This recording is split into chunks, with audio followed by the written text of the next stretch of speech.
Le Centre d'aide aux entreprises de Montmagny-Lillet est un organisme de développement économique créé en 1984 qui favorise l'économie de la région en offrant du financement ou de l'accompagnement pour des projets d'achat, de relève, de croissance ou de démarrage. André, Méranie, Cathéry et Marie-Claude vous accueillent et collaborent avec vous pour le succès de votre projet. Pour plus d'informations, le Centre d'aide aux entreprises Montmagny-Lillet au 418 248 48 15 ou via notre site Internet ou notre page Facebook.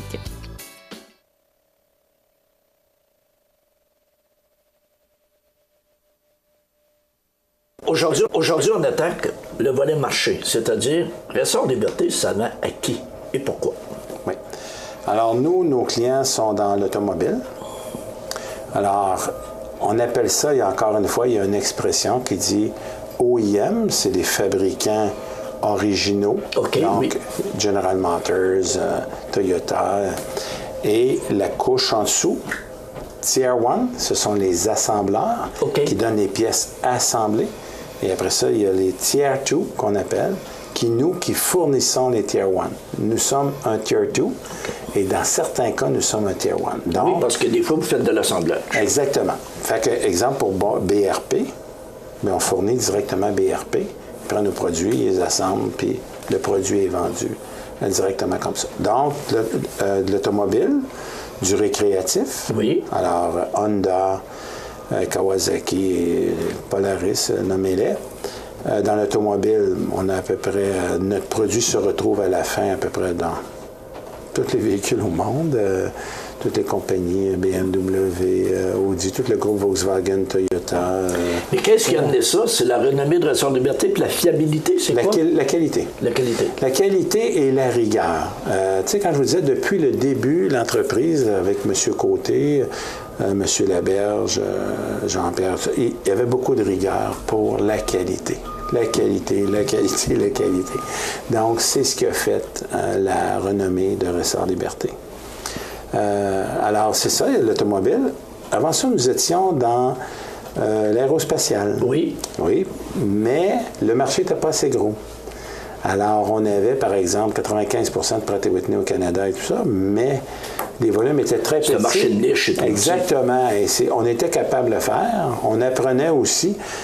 La seule chose, c'est qu'à un moment donné, c'est du gros volume. Là c'était du petit volume, 22 ressorts versus 100 000. Non, c'est pas pareil au niveau des... Juste de gérer une chaîne de production, c'est terrible. Oh oui, non, c'est pas pareil. Donc, on a laissé l'aérospatial et on se concentre maintenant sur, surtout, automobile, récréatif. J'ai lu aussi course. Course, c'est que dans certains... on avait fourni, par exemple... Hitachi, qui avait des véhicules de course, quand on parlait de Mustang, GT, et tout ça. Alors, on fournit, mais ça, c'est des petites commandes. C'est plus sexy que rentable. On va dire ça comme ça. Et j'ai lu aussi agriculture. Oui, c'est indirectement sur l'agriculture, parce que des clients comme... là, je pourrais pas... On a déjà eu longtemps Caterpillar, mais par les amortisseurs. Donc, c'était par les compagnies d'amortisseurs, mais l'amortisseur allait sur des appareils agricoles.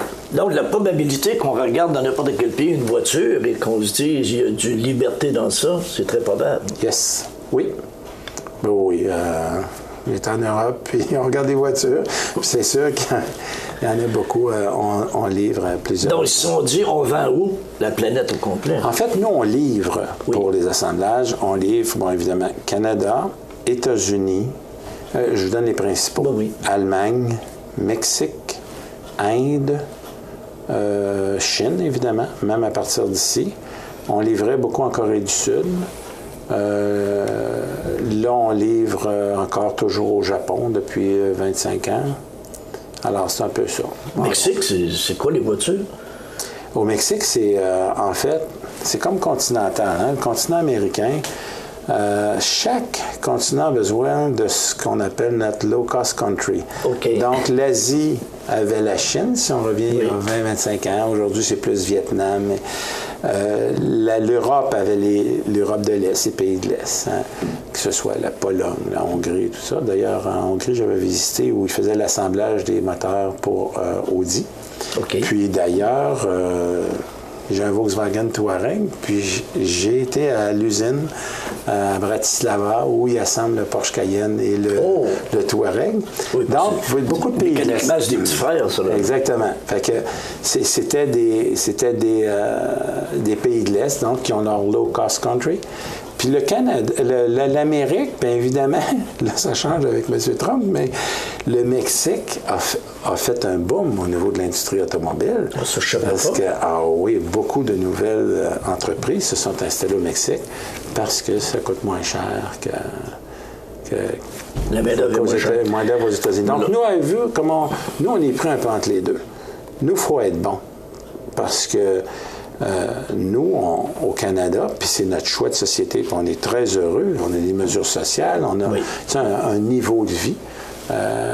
Alors, c'est sûr qu'il faut être très, très performant parce que on ne peut pas se battre avec des pays qui ne payent pas leur gens, qui ne respectent pas au niveau santé-sécurité. Ici, qui ne respectent pas l'environnement. L'environnement, ils ne respectent rien. Alors, nous, ici, on fait des choix de société qui sont les bons. Mais il y a un prix, puis on est très d'accord avec ça, mais il faut être très performant. Donc, il faut mettre notre intelligence... être plus agile aussi, plus performant. Exactement. Il faut mettre notre intelligence au travail pour réduire les coûts, puis être très, très compétitif. Donc, toujours en parlant de marché, vous êtes mondialement à peu près présent partout. Est-ce que c'est la raison pour laquelle vous avez des usines à peu près partout aussi, en Chine? Oui, il faut être près des clients. Pourquoi? Pourquoi? Parce que dans l'automobile, c'est très exigeant, comme je vous dis. Autrement dit, les délais de livraison sont très, très courts. Les commandes changent beaucoup. Il y a un principe aussi qui appelle en anglais, mais One Piece Flow. Donc, beaucoup de flexibilité. Avant ça, vous voulez aller vous acheter une voiture, puis ils vont dire, ben oui, votre voiture, on va l'avoir dans 3 semaines. Vous avez le temps de changer d'idée. C'est vrai. Alors, si on dit, je l'ai, je vais vous l'avoir dans 48 heures ou 20, là, vous allez attendre. Voilà. Alors, vous pensez comment ça demande? Vous avez peut-être une bleue, mais votre voisin a une rouge.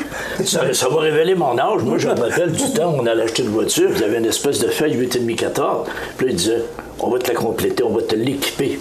Il faisait des checks partout. C'est ça. Parce que pour le prix de base, tu avais à peu près un bas de porte, comme j'appelais, puis un set de clés. Le restant, il fallait tout l'habiller. Mais aujourd'hui, on ne marche plus de même. Hein? Non. C'est des packages. C'est ça. Puis tu commandais ta voiture, et je me rappelle aussi, à l'automne, en octobre, Caroline, tu faisais le tour de tous les concessionnaires, parce que là, les nouveaux modèles arrivaient.